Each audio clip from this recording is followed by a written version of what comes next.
Hello everyone, web technology के कुछ MCQ question start कर रहे हैं आज के लिए। क्वेश्चन वन देखते हैं। डीओएम की फुल फॉर्म पूछी जा रही है। DOM stands for document object model, DOM. Option A correct हो जाएगा। आगे बढ़ते question two. JavaScript is which JavaScript is also called server side JavaScript. देखो, इनमें से कौन सी जावास्क्रिप्ट की एक वैरायटी है जिसको हम सर्वर साइड जावास्क्रिप्ट के नाम से भी जानते हैं, तो इसको लाइव वायर बोलते हैं। Live wire. So live wire basically है क्या? Live wire basically it is a library which is use to create the dynamic type of contents using some of the features of JavaScript. तो इसको इसलिए server side script भी बोल देते हैं जब हम लाइव वायर जावास्क्रिप्ट के साथ यूज़ करते हैं। Then it is also called as server side JavaScript. So live wire correct answer हो जाएगा। आगे बढ़ते question number three. Increment operator increases the value of variable by what number. तो ये तो आसान है, एक से इंक्रीमेंट करता है इंक्रीमेंट। जल्दी जल्दी से इन क्वेश्चन को देख लेते हैं। Function is a block of statements that perform certain task. बिल्कुल ठीक बात है। What is a function? Function is a collection of or block of statements written in any programming language that performs a specific or certain task. It is called a function. It is true. This definition is true regards to the function. बिल्कुल ठीक definition है। आगे बढ़ते हैं question number five. Five क्या कह रहा है? fill in the blank means the amount of data that can be sent from one point to another in a certain period of time. तो इसको बैंडविड्थ बोलते हैं। तो बैंडविड्थ क्या करता है? बेसिकली बैंडविड्थ क्या करता है? बैंडविड्थ जो है अमाउंट ऑफ डेटा होता है जो कि सेंड किया जाता है वन पॉइंट से किसी अनदर दूसरे पर्टिकुलर पॉइंट पर किसी सर्टेन पीरियड ऑफ टाइम में। तो इसी को हम बैंडविड्थ बोलते हैं। क्वेश्चन नंबर सिक्स देखते हैं। HTML colour are specified using predefined colour names और वैल्यूज़। तो देखो, ये कुछ ये नेम्स और वैल्यूज़ दी गई हैं HTML में कलर को यूज़ करने के लिए। तो इनमें कौन कौन से हैं? तो देखो, RGB यूज़ होता है। RGB कलर मॉडल में सुना होगा, red green blue RGB model. ऐसे ही होता है RGBA। RGBA के साथ RGB model and then alpha. A term use होता है alpha. RGBA means red green blue alpha. Alpha stands for alpha. इसी तरह से सी होता है ये HSLA। HSLA होता है ह्यू, सैचुरेशन एंड लाइटलीनेस एंड अल्फा। तो ये भी सारे के सारे जो है कलर मॉडल जो HTML में यूज़ होते हैं। तो ऑल ऑफ द अबव हो जाएगा। ऑप्शन डी यहाँ पर करेक्ट हो जाएगा, ऑल ऑफ द अबव। आगे बढ़ते हैं। HTML सपोर्ट्स कितने स्टैंडर्ड कलर नेम्स? तो 140, 140। 8 देखते हैं। This tag is use to give paragraph. तो P, ये टैग जो है पैराग्राफ के लिए यूज़ होता है। P से स्टार्ट करते हैं, P/P से इसको क्लोज कर देते हैं। इसी तरह से पूछा जा रहा है which tag is use to break the line, it is single tag. तो ये BR होता है, एंगल ब्रैकेट के अंदर BR, ये ब्रेक करने के लिए होता है लाइन को। इस लाइन हम लिख रहे हैं, इसको ब्रेक करना है तो BR हम टैग यूज़ करते हैं उसके लिए।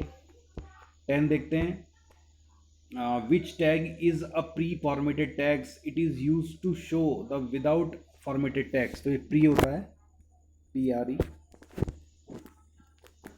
आगे बढ़ते हैं।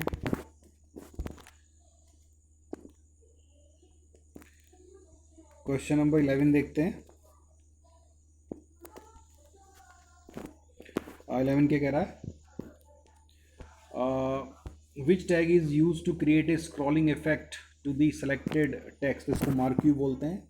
जो मार्क्यू एक टैब होता है, मार्क्यू। ठीक है, हम मार्क्यू टैब लिखते हैं। यहाँ लिखेंगे मार्क्यू। ठीक है, यहाँ लिखेंगे मार्क्यू स्लैश, जिससे ये एंड हो जाएगा।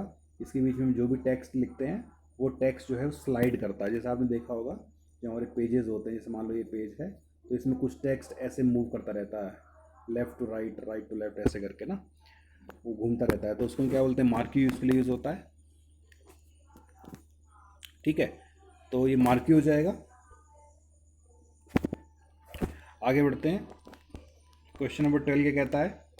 विच tag which is use to show list by order wise. तो ऑर्डर वाइज लिस्ट के लिए OL, ऑर्डर लिस्ट, ये होता है OL, order list. Colour change हो गया है, ऑर्डर लिस्ट। ठीक है ना, ये हो जाएगा ऑर्डर लिस्ट। आगे बढ़ते हैं।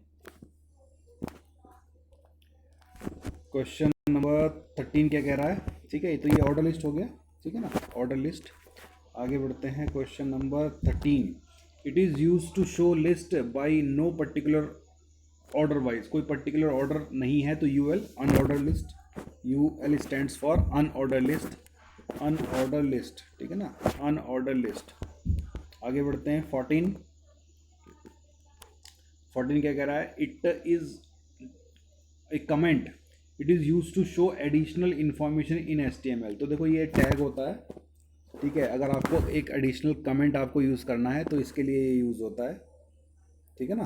अगर आपको कमेंट यूज़ करना है तो कौन सा टैग यूज़ होता है? ये वाला यूज़ होता है टैग, दिस है टैग, ठीक है। एंगल ब्रैकेट स्टार्ट होता है तो एक ये एक्सक्लेमेशन का मार्क्स होता है, इसके बीच में यहाँ पर हमारे कमेंट होते हैं, ठीक है, और इसको क्लोज कर देते हैं, राइट। तो इस तरह से यूज़ होता है ये। आगे बढ़ते हैं, क्वेश्चन नंबर मतलब ये ठीक हो जाएगा। आगे बढ़ते हैं, क्वेश्चन नंबर 15 क्या कह रहा है? इट इज़ इटैलिक टैग, तो ये तो आसान है, I tag, it is use to show the italic font, italic means थोड़ा सा, ठीक है, जैसे हम लिखते हैं ना, ये ए लिखा है इस तरह से, अगर हम इसको इस तरह से लिखना चाहते हैं, ठीक है, आई इटैलिक, ठीक है, तिरछा लिखना पड़ता है, ठीक है, ये आई लिखा हुआ है तो इस तरह से लिखना चाहते हैं इसको, तो आई इटैलिक फॉर्म में आई हम लिखेंगे, ठीक है, आई ये लिखा हमने, आई ये टैग लिखा, यहाँ पर हम जो भी टैग्स को इटैलिक फॉर्म में लिखना चाहते हैं वो यहाँ पर लिख देंगे और फिर इस टैग को क्लोज कर देंगे। यहाँ पर इस तरह से बन जाएगा ये। सो आई एंगल ब्रैकेट के अंदर I is a tag which is use to make the text जो है वो किस फॉर्म में? इटैलिक में। आगे बढ़ते हैं, क्वेश्चन नंबर 16, तो लग रहा है which tag is use to display a font in a bigger font size, तो बिग, ठीक है, तो बिग एक टैग होगा जो बिगर थोड़ा सा लार्ज साइज में टेक्स्ट को लिखना के लिए बोलेगा, बिग। 17 पढ़ते हैं, is a citation tag is use to display citation in HTML document. तो साइट एक टैग होता है, साइट, साइट का मतलब होता है कि किसी दूसरे पर्टिकुलर एक हमारा डॉक्यूमेंट है, ये मान लीजिए हमारा डॉक्यूमेंट है, इस डॉक्यूमेंट में मैं एक और डॉक्यूमेंट है कोई, उस डॉक्यूमेंट की जो है कोई यूज़ करना चाहता हूँ, उसका रेफरेंस लेना चाहता हूँ, तो साइट एक टैग है जो यूज़ होता है, इसमें हम साइट कर सकते हैं किसी पर्टिकुलर दूसरे पेज को या फॉर्म को आप साइट करना चाहते हो, दिखाना चाहते हो, डिस्प्ले करना चाहते हो, तो साइट टैग यूज़ उसके लिए होता है, साइटेशन के लिए। Tag is divided to tags, तो ये दोनों होते हैं, दो तरह के टैग होते हैं, एक फिजिकल टैग होता है, एक लॉजिकल टैग होता है, तो बोथ एंड भी ठीक हो जाएगा। 19 देखते हैं, 19 क्या कह रहा है? This tag is use to make text to be aligned centred, तो ये सेंटर होगा, सेंटर इज़ ए टैग, ठीक है, यहाँ पर लिखेंगे हम सेंटर, ठीक है, यहाँ पर हम सेंटर लिखेंगे, स्लैश लगा के ये बंद हो जाएगा, इसके भी जो भी हम टेक्स्ट लिखेंगे तो वो सेंटर्ड अलाइंड होगा, ठीक है ना। जैसे मान लीजिए मैं कुछ यहाँ लिखना चाहता हूँ तो जिससे कुछ भी मैं लिखूँगा तो वो सेंटर्ड अलाइंड होगा। आगे बढ़ते हैं, question number 20, to link to the another website following link is used, तो एक एंगल ब्रैकेट स्टार्ट किया, देखो हमने यहाँ पर ये एंगल ब्रैकेट स्टार्ट किया, ए लिखा, तो ए जब ए हमने लिखा इसका मतलब होता है हाइपरलिंक का टैग ये स्टार्ट हो चुका है। मतलब हाइपरलिंक का मतलब होता है कि जब आप किसी बटन पर क्लिक करते हो और एक नया पेज खुल जाता है, एक नई इवेंट फायर होती है, तो हाइपर टेक्स्ट उसके लिए यूज़ होता है, तो ए टैग उसमें यूज़ होता है, तो ए, फिर href इसका एक एट्रीब्यूट है, href बताता है कि भैया किस लिंक पर जाना है, और ठीक है, ये जो फिर ब्रैकेट हमने देखो यहाँ पर क्लोज कर दिया है, उसके बाद एक टेक्स्ट लिखा हुआ है सर्च एनीथिंग, तो आपके पेज पर जहाँ कहीं भी सर्च एनीथिंग लिखा होगा उसके ऊपर एक नीला कलर का लिंक बन जाएगा, जब सर्च एनीथिंग पे आप क्लिक करोगे तो आप कहाँ पहुँच जाओगे? google.com पर पहुँच जाओगे, ठीक है ना, तो ये ट्रू हो जाएगा, बिल्कुल ठीक बात है। ये href का जो है हाइपर लिंक का जो है सिंटैक्स है, बिल्कुल करेक्ट है। 21 पढ़ते हैं, the space between is the space between content of the cell and cell wall, तो ये सेल स्पेसिंग होती है, सेल स्पेसिंग। आगे बढ़ते हैं, question number 22, which property of the table is use to specify the thickness of the table, table की जो उसकी बाउंड्री लाइन होती है, कितनी मोटी कितनी पतली, तो बॉर्डर से पता चलेगा, तो आसान है, ठीक है। देखो यहाँ पर इसमें मैंने जो आंसर से हिंट भी लगाए हुए हैं ताकि आप लोग के लिए आसानी होगी एक बार देखने के लिए। तो 23 देखते हैं, tag is use to create the rows in a table, तो टी आर, किसी टेबल में रो को बनाने के लिए टी आर यूज़ होता है, टी आर एक टैब यूज़ होता है, ठीक है, टी आर, 24 देखते हैं, tag is use to create the table heading, तो TH होता है table heading. 25 to make a cell span more than one column is called, तो कॉल स्पैन होता है, ठीक है, ये हमारी एक सेल है, जैसे एक सेल है, इस सेल के अंदर हम कई कॉलम बनाना चाहते हैं ऐसे, तो ये इसको हम बोलते हैं कॉल स्पैन, कॉलम्स को बढ़ाना, कॉलम को स्पैन करना, ठीक है। तो एक सेल दी गई, एक सेल के अंदर कई कॉलम बनाने, तो जैसे ये होता है, ये कॉलम 1, कॉलम 2, कॉलम 3, कॉलम 4, तो एक सेल के अंदर 3-4 कॉलम रख लिए, तो इसको हम बोलते हैं कॉल स्पैन, ठीक है। बी ठीक हो गया। 26 देखते हैं, अब इसका अगला आ गया रो स्पैन, ठीक है।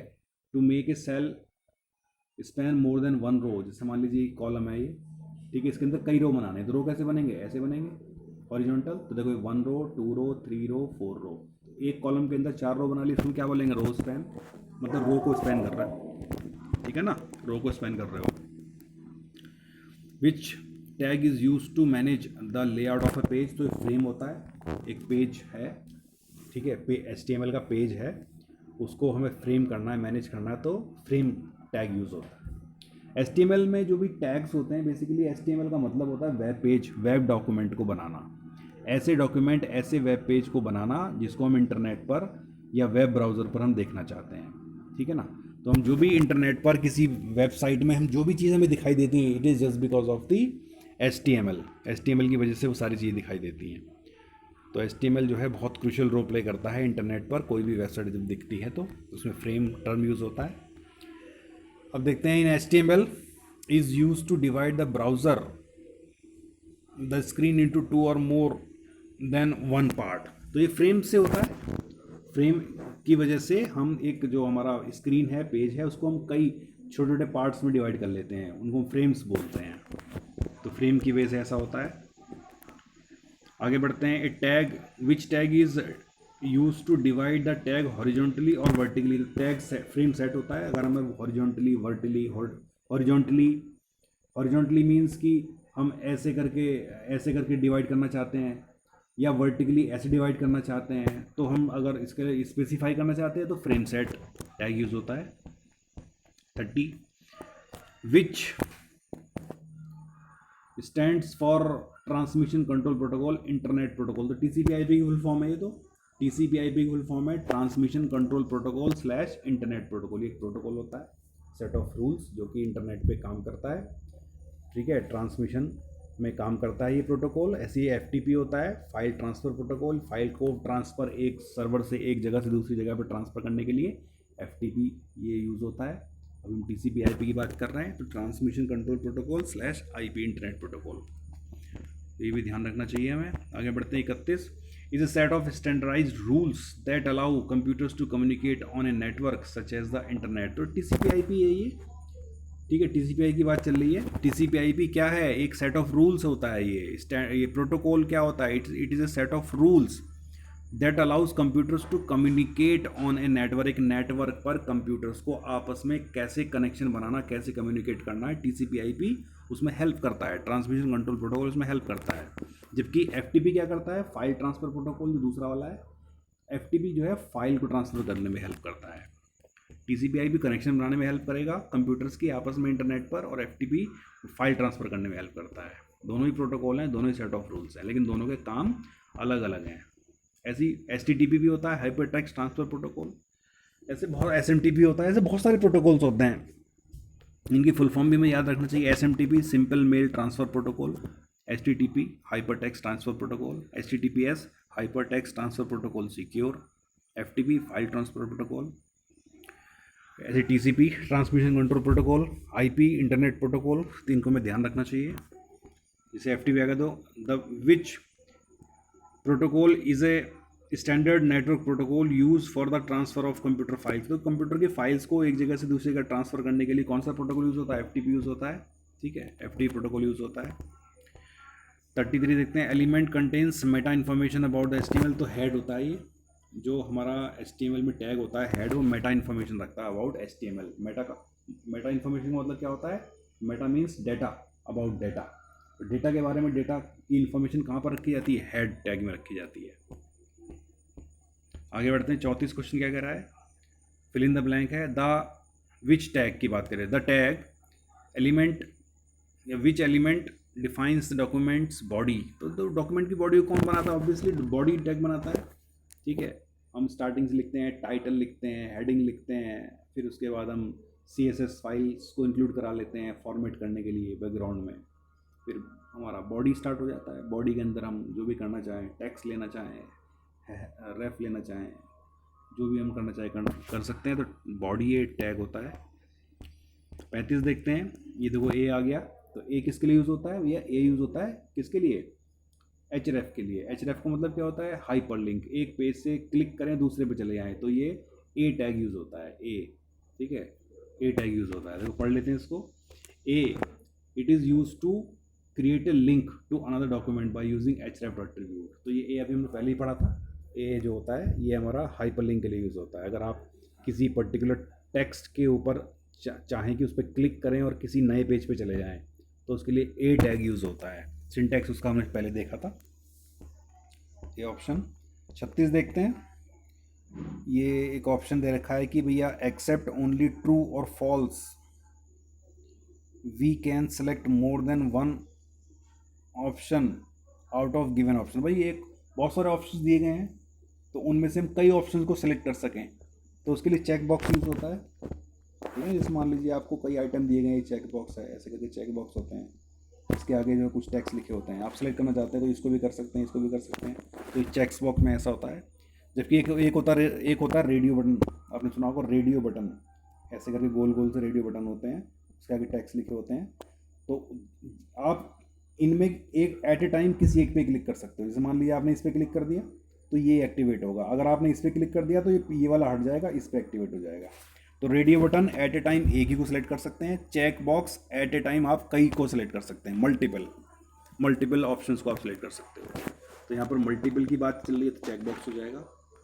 ठीक है, आगे बढ़ते हैं। It is a use to give the show the input box with multiple rows and columns. तो ये टेक्स्ट एरिया होता है, मल्टीपल रोज एंड कॉलम्स के लिए टेक्स्ट एरिया। आगे बढ़ते हैं। Except any text in input box. तो टेक्स्ट भी होता है, टेक्स्ट भी यूज़ होता है, इनपुट भी एक यूज़ होता है। इसमें HTML में एक टैग होता है इनपुट, वहाँ से भी टेक्स्ट को इनपुट कराया जाता है। ऐसी टेक्स्ट नाम का एक टैग भी होता है, वहाँ से भी टेक्स्ट को इनपुट कराया जा सकता है। 39 देखते हैं। अब देखो जावा की बात चल रही है। तो जावा में which of these coding types is use for data type characters. In Java में डाटा टाइप कैरेक्टर्स के लिए जो है बेसिकली कौन सी किस तरह की टेक्निक, कौन सी कोडिंग यूज़ होती है? तो अस्काई, जैसे आपने अस्काई कोड सुना होगा, अस्काई कोड यूज़ होता है क्या? ISO लैटिन यूज़ होता है क्या? यूनिकोड, तो यूनिकोड यूज़ होता है, याद रखना। यूनिकोड के भी कई फॉर्मेट होते हैं। यूनिकोड 8 जिसको बोलते हैं U8 या फिर U16। ठीक है, तो डिपेंड करता है आपकी मशीन की कैपेबिलिटी के ऊपर। तो U8 U16 ये यूनिकोड की जो होते हैं ये कैपेबिलिटीज़ होती हैं। ठीक है, तो यूनिकोड होता है किसमें? जावा में। किसके लिए? डाटा टाइप कैरेक्टर्स के लिए। जैसे हम कीबोर्ड में पढ़ते हैं ना स्काई कैरेक्टर्स, ऐसी यूनिकोड होता है, तो इसमें जावा में यूनिकोड यूज़ होता है। यूनिकोड क्या होते हैं? बेसिकली हमारे जितने भी लेटर्स होते हैं, जितने भी मैक्सिमम पॉसिबल लेटर्स होते हैं, तो उन लेटर्स के करस्पॉन्डिंग कोडिंग। ठीक है, तो नॉर्मली स्काई यूज़ हम करते हैं, लेकिन जावा में इसको आजकल इसको जो हर जगह पर ही वैसे बेसिकली यूनिकोड यूज़ किया जा रहा है, जिसमें जो है ऑलमोस्ट ऑल पॉसिबल कैरेक्टर्स के लिए जो है कोडिंग अवेलेबल है यूनिकोड में। आपने जैसे देखा होगा कि कीबोर्ड में तो लिमिटेड नंबर ऑफ कैरेक्टर्स होते हैं, लेकिन कुछ कैरेक्टर्स ऐसे होते हैं जो अवेलेबल नहीं है। जैसे ओम नाम का एक सिंबल हो गया, ऐसे करके और भी बहुत सारे सिंबल्स होते हैं डायरेक्टली अवेलेबल नहीं होते हैं, तो वो यूनिकोड में अवेलेबल हैं, उनको यूज़ किया जा सकता है। What is the output of relational operators? तो बूलियन होता है, रिलेशनल जो ऑपरेटर्स होते हैं। ठीक है, रिलेशनल ऑपरेटर्स यस और नो। ठीक है, 0 1 में आंसर आता है, यस और नो में, ट्रू और फॉल्स में। तो Boolean which which of these is written by greater than, less than और equal to। तो boolean, इसका आंसर boolean आता है भाई। जैसे हमने कहा greater than, ये छोटा है कि बड़ा है, यस और नो में आएगा ना, ट्रू और फॉल्स में आएगा, तो boolean में आंसर आएगा। ये तो 0 होगा या 1 होगा, या हम कहें कि ट्रू और false. Where is which of these jump statements can skip processing the reminder of the code in its body for a particular iteration. तो ये कंटिन्यू होता है। जैसे मान लीजिए भाई ये कोड है, ये कोड चल रहा है, ठीक है, और ये पहले ये इंटरप्रेट हुआ, मतलब चेक हुआ, प्रोसेस हुआ, ये प्रोसेस हुआ, और आप चाहते हो कि आगे ये वाले प्रोसेस ना हो, तो हम यहाँ क्या लिख देंगे, कंटिन्यू लिख देंगे। हम क्या लिख देंगे यहाँ पर, कंटिन्यू। तो ये कंटिन्यू जो आगे बढ़ जाएगा, ये अगले वाले इनको ट्रेस ही नहीं करेगा। सो कंटिन्यू जो होता है is used to skip the processing, और आगे बढ़ा देता है उसको कंटिन्यू। रिटर्न जबकि क्या करता है, रिटर्न उसको वापस शुरू से दोबारा से स्टार्ट करवा देता है। कंटिन्यू आगे बढ़ा देता है, रिटर्न दोबारा शुरू कर देता है। ब्रेक उसको रोक देता है, वहीं पे वहीं रोक देगा। ठीक है, तो ब्रेक और कंटिन्यू में समझना है, कंटिन्यू में आगे बढ़ा देता है, ब्रेक उसको वहीं पर रोक देगा, खत्म कर देगा, जबकि कंटिन्यू उसको आगे बढ़ाएगा, तो जो पर्टिकुलर स्टेटमेंट उनको छोड़ देगा। आगे बढ़ते हैं। Which of the following is not a decision making statement. तो इनमें से कौन सा डिसीजन मेकिंग स्टेटमेंट है? देखो, इफ डिसीजन मेकिंग होता है, स्विच भी होता है, डू वाइल जो है डिसीजन मेकिंग नहीं होता है। Do means we want to do something, कोई पर्टिकुलर कंडीशन लगी है, उस कंडीशन के बेस पर हम कुछ करना चाहते हैं। जैसे हम कहते हैं कि भाई ये काम होता रहे, हेलो प्रिंट होता रहे, कब तक, ठीक है, तो एक कंडीशन लगा दी। सो इफ़ और स्विच जो होते हैं ये डिसीजन मेकिंग होते हैं basically, specially true decision making conditions होती हैं इफ़ एंड स्विच, जबकि डू वाइल में, डू वाइल ऐसा नहीं है। चलिए, विच of the following is not a valid flow control statement. देखो, फ्लो कंट्रोल, फ्लो को किसी कोडिंग में प्रोसेसिंग को के फ्लो को कंट्रोल करना है, तो कौन कौन से स्टेटमेंट्स होते हैं? देखो भाई, इसके लिए कंटिन्यू होता है, रिटर्न भी होता है, ब्रेक भी होता है, लेबल भी होता है, लेकिन एग्जिट नहीं होता। ठीक है ना, जैसे ब्रेक लगाना है आपको, ब्रेक, कंटिन्यू आगे बढ़ाना है, रिटर्न करना है, एग्जिट नहीं होता इसमें। ठीक है ना, exit is not a correct valid flow control statement. Exit is not a valid control flow statement. Break है, कंटिन्यू है और रिटर्न है, एग्जिट नहीं है। Which of these operators is used to allocate memory to array variable in JavaScript? तो देखो, JavaScript में, जावा में आपको मेमोरी एलोकेट करनी है, तो आपने मैलॉक कैलॉक सुना होगा। तो सी में मेमोरी को एलोकेट करने के लिए मैलॉक और कैलॉक फंक्शन यूज़ होते हैं। जावा में क्या यूज़ होता है? न्यू। जावा में कीवर्ड यूज़ होता है, इसका नाम है new.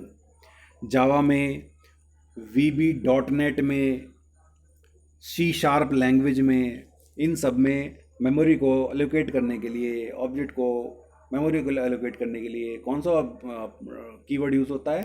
New. 46, which the is an incorrect array declaration. तो एरे डिक्लेरेशन को इनकरेक्ट कौन सा, ये बताना है। तो देखो, ये सब ठीक है, ये वाला गलत है, लास्ट में न्यू जो है, न्यू जो है वो लास्ट में नहीं आता, वो ध्यान रखना। Int x equal to new, उसकी वैल्यू, तो ये जो है न्यू पहले रहेगा, न्यू बाद में नहीं रहेगा। तो ये वाला सी वाला गलत हो जाएगा, सी वाला हमारा गलत हो जाएगा। इसका मतलब कि यही सही है, ये इनकरेक्ट है। ये पूछा था ना कि इनकरेक्ट कौन सा है, तो ये वाला इनकरेक्ट है। आगे बढ़ते हैं। In CSS properties are use to define the background effects. भाई, CSS का काम क्या होता है? HTML में जो हमने लिखा है, जो वेब पेज हमने बनाया है, वो बैकग्राउंड में इफेक्ट्स को चेंज करने के लिए, उनको और अट्रैक्टिव बनाने के लिए CSS प्रॉपर्टीज़ का यूज़ होता है। कास्केडिंग स्टाइल शीट, जैसे कलर्स को अच्छा बनाना है, अच्छे कलर्स लेने हैं, फ़ॉन्ट टाइप, फ़ॉन्ट का स्टाइल, फ़ॉन्ट का साइज़, टेक्स्ट का, ये सब चीज़ें जो है हम करना चाहते हैं बैकग्राउंड में, तो ये CSS इसके लिए यूज़ होता है। CSS की फ़ाइल बना लेते हैं, उनको हम कॉल कर लेते हैं HTML के फाइल में, या ऑलरेडी बनी होती हैं प्रॉपर्टीज़, उनको हम कॉल कर लेते हैं किसी पर्टिकुलर टेक्स्ट के लिए, तो वहाँ पर ये सब इम्प्लीमेंट हो जाता है। So CSS is use to make the text written in HTML document more interactive, और मोर क्या बोल सकते हैं कि अच्छा दिखाने के लिए CSS का यूज़ किया जाता है। तो CSS का जो बॉर्डर प्रॉपर्टीज़ होता है, allow us to customise the borders. Borders को कस्टमाइज करने के लिए CSS का जो भैया बॉर्डर प्रॉपर्टी जो होती हैं, वो क्या करती हैं? बॉर्डर्स को कस्टमाइज करने के लिए यूज़ होती हैं। 49 देखते हैं। By applying an ID rule, a style can be applied to just a single tag. ID rule को अप्लाई करके आप एक सिंगल टैग पर भी अप्लाई कर सकते हो। ठीक है, स्टाइल को, किसी भी कास्केडिंग शीट, स्टाइल शीट है, कोई स्पेसिफिक कोई फीचर है टेक्स्ट के लिए, कोई साइज़ है, कलर है, या कोई स्पेसिफिक लुक एंड फील है जो टेक्स्ट पर अप्लाई करना चाहते हो, तो आईडी रूल को अप्लाई करके आप स्पेसिफिक सिंगल टैग के ऊपर भी आप उसको लगा सकते हो। किसको यूज़ करके? आईडी रूल को। 50 देखते हैं। Selectors are use to specify group of elements. तो ग्रुप ऑफ एलिमेंट्स क्लास को बोलते हैं। Class is what? Class is a collection of similar type of objects. Similar type of objects, तो ये क्लास उसको बोलते हैं।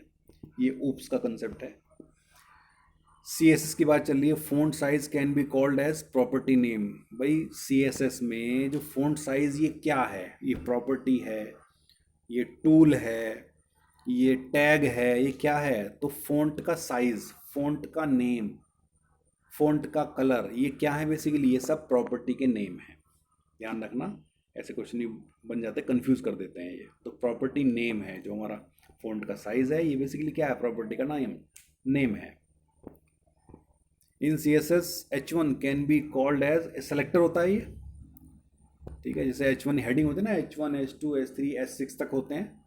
तो ये जो है, ये क्या होते हैं? बेसिकली ये हमारे सेलेक्टर होते हैं, टेक्स्ट के सेलेक्टर। ओहो, नीचे आ गया। कौन से क्वेश्चन पे थे? 50 के अराउंड थे हम। 50 क्वेश्चन पे थे हम। यस, CSS बॉर्डर हो गया, कस्टमाइज, ये आईडी रूल हो गया, क्लास, यस। प्रॉपर्टी नेम है CSS में जो होता है, ये फ़ॉन्ट साइज क्या होता है? प्रॉपर्टी नेम होता है। H1 जो होता है सेलेक्टर होते हैं, H1 H2 H3 H4 ये सेलेक्टर होते हैं। In CSS colour colon red, कहीं पे लिखा हुआ है कलर कोलन रेड, तो ये क्या है? डिक्लेरेशन है, ठीक है ना। ये क्या है भैया? डिक्लेरेशन है। किसकी? कलर की डिक्लेरेशन है कि भैया हम किसी टेक्स्ट के कलर को रेड करना चाहते हैं, इसको डिक्लेयर कर दिया हमने, जैसे लिखा जाता है CSS में। अब ये पूछा है कि describes how HTML elements are to be displayed on screen paper on another media. तो CSS करता है ये काम, बताया था मैंने अभी आपको। CSS जो है बेसिकली HTML के अंदर जो टेक्स्ट वगैरह लिखे रहते हैं उनको और ज़्यादा इंटरेक्टिव बनाता है, ज़्यादा अच्छा सा लुक एंड फील बनाने की कोशिश करता है CSS। वेबसाइट्स आर अपलोडेड, तो वेबसाइट्स कहाँ पर अपलोड होती हैं? सर्वर पर अपलोड होती हैं। वेबसाइट जो होती है कहाँ अपलोड होती हैं? सर्वर पर अपलोड होती हैं। देखो, दो तरह के सॉफ्टवेयर होते हैं, एक डेस्कटॉप बेस्ड सॉफ्टवेयर होते हैं, एक website based web based software होते हैं। डेस्कटॉप बेस्ड सॉफ्टवेयर वो होते हैं ऐसे सॉफ्टवेयर जिनको चलाने के लिए जिस मशीन पर हम चलाना चाहते हैं उसी मशीन पर उनको इंस्टॉल करना पड़ता है। जबकि वेब बेस्ड सॉफ्टवेयर का नाम ही है वेब बेस्ड, वेब पर अवेलेबल होते हैं। इनको हमें जिस मशीन पर चलाना है ज़रूरी नहीं कि वहाँ पर इंस्टॉल हो, वेब पर अवेलेबल होना चाहिए। एक मशीन पर इंस्टॉल कर दिया, बाकी सारी मशीन इंटरनेट पर नेटवर्क के थ्रू उससे कनेक्टेड है, वहाँ से एक्सेस होती है। जैसे हमारे फेसबुक है, गूगल है, यूनिवर्सिटी की वेबसाइट है, कोई भी चीज़, तो ये एक जगह इंस्टॉल होती हैं। बस ब्राउज़र के थ्रू, इंटरनेट कनेक्टिविटी के थ्रू हम इनको कहीं से कहीं एक्सेस कर लेते हैं। तो वेबसाइट कहाँ पर अपलोड होती हैं? सर्वर पर अपलोड होती हैं। एक मशीन होगी, वहाँ अपलोड कर देंगे, वहीं से अब ये एक्सेस होता रहेगा। HTML web pages can be read and rendered by, web browser से होती हैं। HTML के जो पेज होते हैं, जो वेब पेज होते हैं, वेब डॉक्यूमेंट होता है, वो कैसे रेंडर्ड होता है, कैसे दिखता है, कैसे एक्सेस होता है? वेब ब्राउज़र के थ्रू एक्सेस होता है। वेब डॉक्यूमेंट को, वेबसाइट को चलाने के लिए आपकी मशीन पर 3 चीज़ें आपको होनी चाहिए। कौन कौन सी? सबसे पहले आपकी मशीन पर नेटवर्क कनेक्शन होना चाहिए, मतलब आपकी मशीन जो है नेटवर्क से कनेक्टेड होनी चाहिए, लाइक इंटरनेट होना चाहिए उस पर। दूसरा, आपकी मशीन पर एक ब्राउज़र होना चाहिए, वेब ब्राउज़र कोई भी कंपनी का, लाइक इंटरनेट एक्सप्लोरर अब तो बंद होने वाला है, क्रोम है, ठीक है, ओपेरा है, नेविगेटर है, ऐसे बहुत सारे हैं जिनको यूज़ किया जा सकता है। और तीसरा क्या चीज़ की ज़रूरत पड़ती है? URL। URL मीन्स वेबसाइट का नाम, जैसे google.com। ये चीज़ें, 3 चीज़ें आपके पास हैं, तभी आप अपनी मशीन पर किसी particular web application, web document या HTML पेज या वेबसाइट को एक्सेस कर सकते हो। तो वेब ब्राउज़र की ज़रूरत पड़ती है HTML डॉक्यूमेंट को एक्सेस करने के लिए। इनपुट की बात करते हैं, तो input is an empty tag, ये एक एम्प्टी टैग है। The body tag usually used after web browser server head, तो हेड के बाद यूज़ होता है। जो बॉडी टैग होता है HTML पेज में, वो हेड के बाद यूज़ होता है। Tags and text that are not directly displayed on the page are written in head section में ऐसा होता है, हेड सेक्शन में ये लिखा होता है, ठीक है ना। जो टैग्स और text that are not directly displayed on the page are written, जो डायरेक्टली डिस्प्ले नहीं करते तो कहाँ लिखे होते हैं, वो हेड में लिखे होते हैं। ऐसे टाइटल में भी हम लिखते हैं भाई कुछ इन्फॉर्मेशन मैसेज, हम जो हमारे पेज पर टॉप में दिखता रहता है बिल्कुल वो ऊपर टॉप बॉर्डर पे पेज के, तो वो टाइटल के थ्रू होता है, टाइटल टैग में उसको लिखा जाता है। Third question, is use to give additional information. Title tag जैसे एडिशनल इन्फॉर्मेशन आप देना चाहते हैं भाई आपकी वेबसाइट के बारे में, तो वो जो हमारा ब्राउज़र का जो सबसे टॉप पट्टी होती है ऊपर की तरफ, वहाँ कुछ लिखा रहता है, तो वो टाइटल टैग की वजह से होता है। टाइटल टैग में जो लिख देते हैं वो टॉप पे दिखाई देता है। फिर आगे यूनिकोड होता है भैया जावास्क्रिप्ट में, जावा में हर जगह कहाँ पर होता है, यूनिकोड यूज़ होता है, ठीक है ना। यूनिकोड में ये सारे कैरेक्टर्स यूज़ होते हैं। Which of the following operators use to allocate, तो मेमोरी को एलोकेट करने के लिए न्यू यूज़ होता है, अभी बताया था। मेलोक कैलॉक सी में यूज़ होता है, जावा में, VB.NET, C#, आजकल की जो प्रोग्रामिंग लैंग्वेज सब में न्यू कीवर्ड यूज़ होता है मेमोरी एलोकेशन के लिए। Which of these is necessary to specify at time of array initialisation, तो एरे को इनिशियलाइज करना है तो आपको कम से कम किस चीज़ की ज़रूरत है, रो आपको देना पड़ेगा। कॉलम ऑप्शनल है, आप दे ना दें, लेकिन रो आपको देना पड़ेगा। कितने रो, 1 2 3 4 5, ठीक है। आप नहीं दोगे तो एरर आ जाएगी, तो रो को कम से कम इनिशियलाइज करना ज़रूरी है, कॉलम को करो या ना करो, ठीक है। जब बोथ रो एंड कॉलम में लिखा है गलत है, रो को इनिशियलाइज करना जरूरी है एरे में। Modulus operator percentile can be applied to which of these, तो भैया मॉड्यूलस ऑपरेटर किसके लिए यूज होता है, भैया सबके लिए यूज होता है। इंटीजर, फ्लोटिंग पॉइंट नंबर, सबके लिए मॉड्यूलस परसेंटाइल ऑपरेटर यूज हो जाता है। Which operator is use to invert all the digits in a binary representation of a number, तो ये टिल्ड होता है, ये वाला ऑपरेटर यूज होता है, ठीक है। ये इस तरह से होता है, ये टिल्ड ऑपरेटर ये यूज होता है। इसका काम क्या होता है, इन्वर्ट कर देता है डिजिट्स को, किस में, बाइनरी रिप्रेजेंटेशन में, ठीक। विच of these have highest precedence, तो सबसे ज़्यादा प्रेसिडेंस किसकी होती है, ब्रैकेट्स की होती है भैया। ये ब्रैकेट है, पैरेंथेसिस, सबसे पहले इन्हीं को सॉल्व किया जाता है, उसके बाद दूसरों का नंबर आता है, वो तो बॉर्ड मास पढ़ा होगा, BODMAS. Which of BODMAS है ना, bracket of, then division, multiplication, addition, subtraction, ऐसे करके ना ये होता है BODMAS. 67, which of these statements are incorrect, इनमें से इनकरेक्ट हमें बताना है। तो देखो इनकरेक्ट क्या है, पहला पढ़ते हैं, equal to operator has least precedence, जो इक्वल ऑपरेटर है लीस्ट प्रेसिडेंस, तो बिल्कुल ठीक बात है, सबसे लास्ट में इक्वल लगेगा भाई, पहले एक्सप्रेशन सॉल्व होगा, इक्वल सबसे लास्ट में जाएगा, बिल्कुल ठीक बात है। ब्रैकेट्स हैव हाईएस्ट प्रेसिडेंस, हम भी पढ़ा हमने, ब्रैकेट की सबसे ज़्यादा प्रेसिडेंस होती है। C, division operator has highest precedence then multiplication, ये भी ठीक है। डी गलत होगा, addition operator plus and subtraction operator have equal precedence, ये गलत है। प्लस की प्रेसिडेंस ज़्यादा होती है माइनस के कंपैरिजन में, पहले हम प्लस को सॉल्व करते हैं फिर माइनस को सॉल्व करते हैं, तो बॉर्ड मास काम करता है।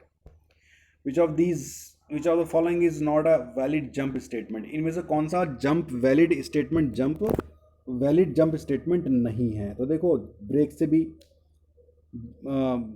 जंप लग जाता है, मतलब रुक जाएगा आगे, तो फिर हम अगला काम करेंगे।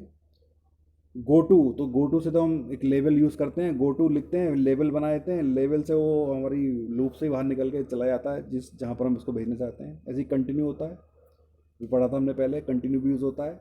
रिटर्न नहीं होता भैया, रिटर्न जो होता है वो जंप स्टेटमेंट नहीं, रिटर्न तो बार बार उसको घुमा देगा, पीछे घुमा देगा रिटर्न, तो उसको ये जंप स्टेटमेंट नहीं है, वैलिड जंप स्टेटमेंट नहीं है। कौन सा, रिटर्न। 69 देखते हैं, a document typically written in plain text distributed with formatting instruction of hypertext markup languages like HTML, ऐसा एक डॉक्यूमेंट, ऐसा एक पेज जिसमें HTML, XHTML, CSS के टैग्स को, फीचर्स को यूज़ करके उसको लिखा जाता है, तो उसको क्या बोलते हैं, वेब पेज बोलते हैं। बताया था वेब पेज या वेब डॉक्यूमेंट, जो हमारा वेबसाइट में हमें कोई भी चीज़ हमें दिखाई देती है, it is just because of the HTML और XHTML, CSS, इनकी वजह से दिखाई देती है, उसको वेब पेज बोलते हैं। जैसे आप फेसबुक खोलते हो ना, फेसबुक खोलते पहला पेज आपको दिखता है क्या है, वो एक वेब पेज है, किस में लिखा गया है, HTML में लिखा गया है। और उसमें जो भी स्पेसिफिक इवेंट वाली चीज़ें होती हैं, लाइक किसी बटन पे आपने क्लिक किया, कोई टास्क परफॉर्म हो गया, तो वो प्रोग्रामिंग लैंग्वेज में यूज़ होता है।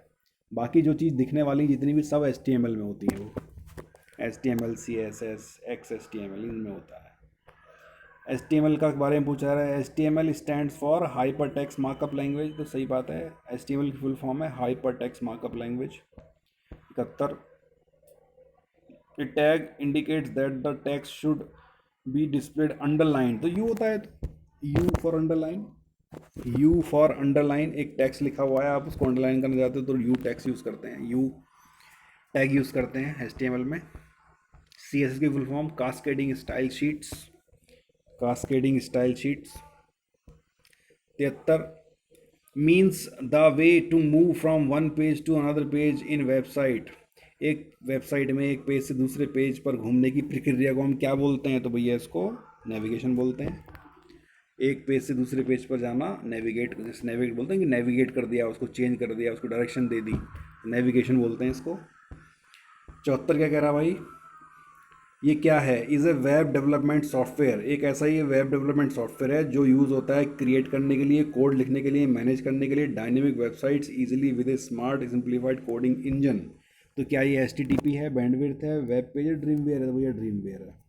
तो ड्रीमवेयर एक ऐसा सॉफ्टवेयर है, एक ऐसा टूल है जिसके अंदर बहुत सारी चीज़ें ऑलरेडी बनी हुई होती हैं, तो उसमें किसी वेबसाइट को बनाना बड़ा आसान काम होता है, क्योंकि इसमें बहुत सारी चीज़ें ऑलरेडी पड़ी हुई होती हैं, आप बस पिक एंड ड्रॉप करना होता है, पिक करो ड्रॉप करो, फीचर तैयार हो गई, तो आपको लिखने की जरूरत नहीं, टेबल बनानी है उठाओ डाल दो, ऐसे करके डिज़ाइन व्यू होते हैं उसमें, टेबल व्यू होते हैं, कोडिंग व्यू होते हैं, तो उसमें आप प्रोग्रामिंग बहुत आसानी हो जाती है। ड्रीमवेयर को यूज़ करके प्रोग्रामिंग बहुत यूज़ होती है, पहले बहुत यूज़ होता था ड्रीमवेयर, अभी इतना यूज़ नहीं होता, लेकिन पहले बहुत ज़्यादा यूज़ होता था ये सॉफ्टवेयर ड्रीमवेयर, जिसका काम होता है प्रोग्रामिंग को ईजी बनाना, क्योंकि इसमें इनबिल्ट चीज़ें होती हैं बहुत सारी, और स्पेशली ये वेब डॉक्यूमेंट के लिए काम करता है, HTML के लिए कुछ भी लिख सकते हैं, लेकिन HTML के लिए इसको बेसिकली यूज़ किया जाता था।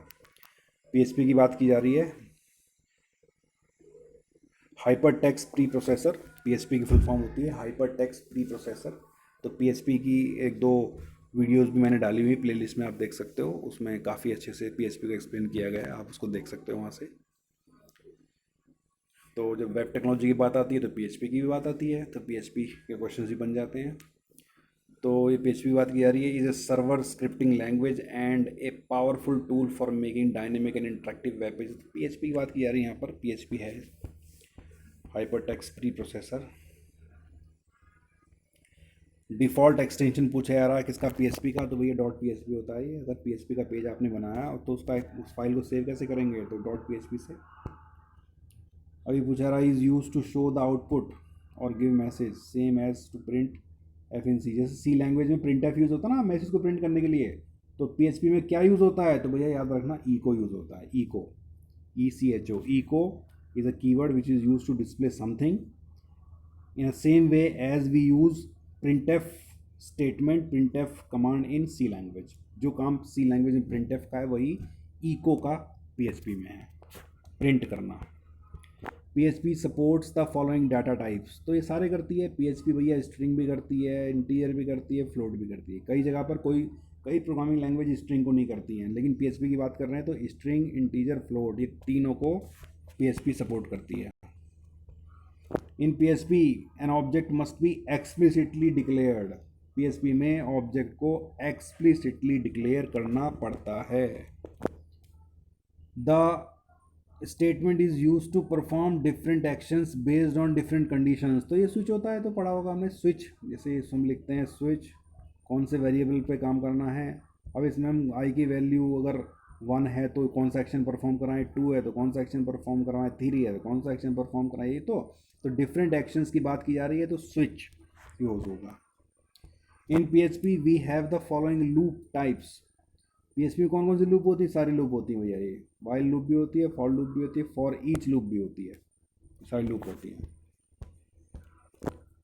इन PHP A is a block of statement that can be used to repeatedly in a program. भाई ब्लॉक ऑफ स्टेटमेंट है किसी पर्टिकुलर टास्क को स्पेसिफिक काम को करने के लिए हमने कुछ स्टेटमेंट्स लिखे, एक ब्लॉक बना लिया, अब बार बार अब उसको हम अपनी नीड के हिसाब से यूज़ करते रहते हैं, तो इट इज़ कॉल्ड फंक्शन। पहले भी हम इसको पढ़ चुके हैं। तो इस तरह से करके हमने कुछ क्वेश्चन डिस्कस कर लिए, ठीक है, तो आप इनको देख सकते हो। ज़्यादा टफ नहीं है, इजी क्वेश्चंस हैं। कुछ ना कुछ प्रैक्टिस आपकी हो जाएगी, कहीं ना कहीं हो सकता है, कहीं ना कहीं हेल्प कर दें आपकी। ठीक है, तो फ्रेंड्स अभी के लिए चलते हैं। Thank you so much and have a nice day.